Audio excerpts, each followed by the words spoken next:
Jesus is on his way to Jerusalem, where he is going to suffer. People there are going to rise against him. They're going to shout, crucify him. They will forget everything that he did in that city. They will forget about the 5,000 people that he fed. Actually 5,000 men without counting children and women. So he actually fed more than 5,000. They will forget about all the demons that he cast out from their relatives and their friends and everything. They will turn their back against him. They will shout, crucify him. And in his place, they are going to demand that a criminal be released. A criminal be given back to them. Jesus is going to suffer an innocent person at the hands of the people. So as he's approaching that city, all these things come to mind. And he feels sorrowful. He feels, you can even say, he feels disappointed because the people that he helped are just about to betray him. He weeps over the city. He weeps and says, something bad is going to happen to this city because the people that live there have turned their back against me. They have refused to accept my message. They have refused to accommodate and accept my works. They have decided to forget every good thing that God has done for them. And therefore, something bad is going to happen to the city. This is a prophecy that is giving about the city of Jerusalem. Indeed, much later, the Romans invaded the city and Jerusalem was destroyed. And no stone was left upon another stone.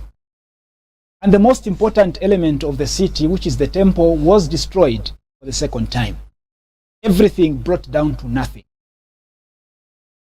The prophecy of Jesus is going to come to, because these people have decided not to accept Jesus and act against him. Is Jesus going to weep upon you as well, upon me as well, for our faithlessness, for our lack of recognizing the good things that God has done in our lives?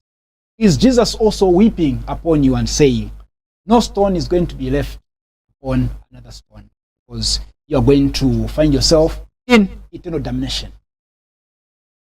Are we that Jerusalem that is going to be destroyed for our faithlessness, for our stubbornness? Jesus today is giving us an opportunity to come back to the right path so that we don't face we don't meet the same fate that Jerusalem meets later.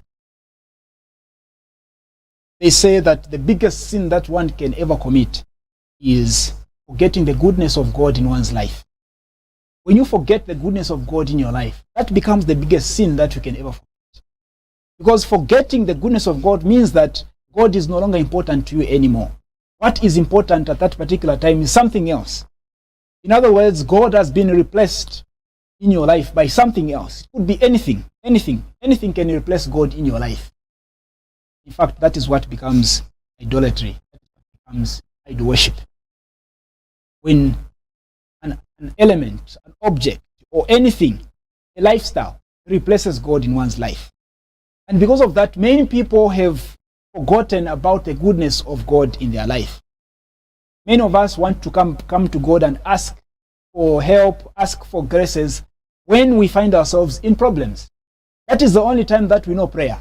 That is the only time that we become committed to the church. But immediately things begin to go right with us. Immediately the broken pieces begin to mend again. Then we turn our back against you. God is not important anymore. Many people, because they are broke, are very committed to the church. But should God decide to give them money today, see if they are going to be still that committed.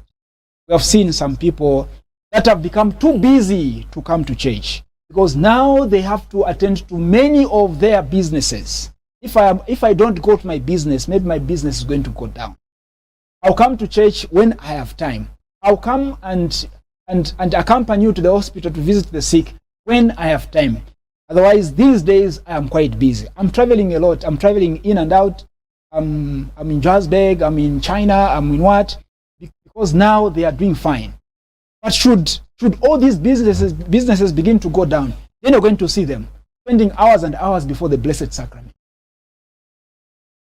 We only remember God when things are going sour with us.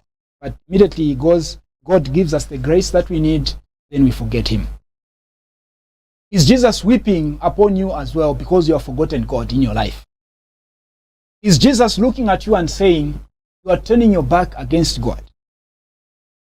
We still have an opportunity to make things right with our God. That we always acknowledge where we are coming from, and we acknowledge the power of God and how it has helped us reach where we are. We should always remember that we didn't put ourselves where we are. God has been working.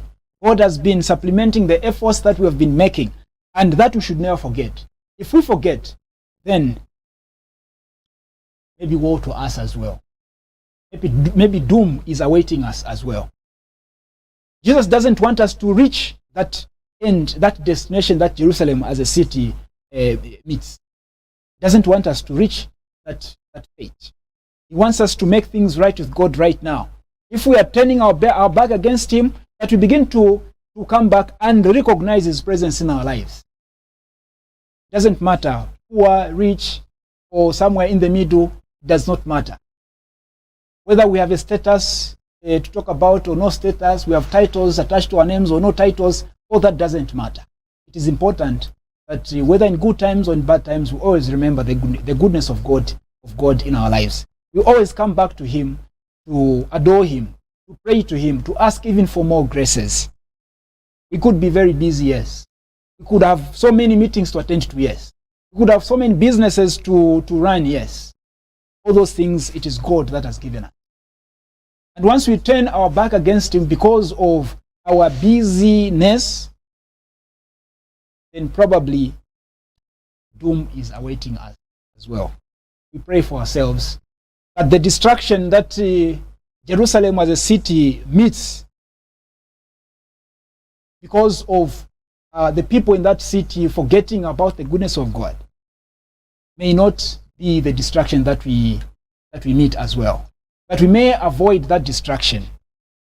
And the only way to avoid that destruction is by being alive to the fact that God has been at work in our lives, God is still at work in our lives, and God is the one that is sustaining us. Recognizing the presence of God and his works. Then that destruction that Jerusalem suffers will not be our destruction. It's going to pass us by because we still have God in our lives and we still recognize his presence, his works. Amen.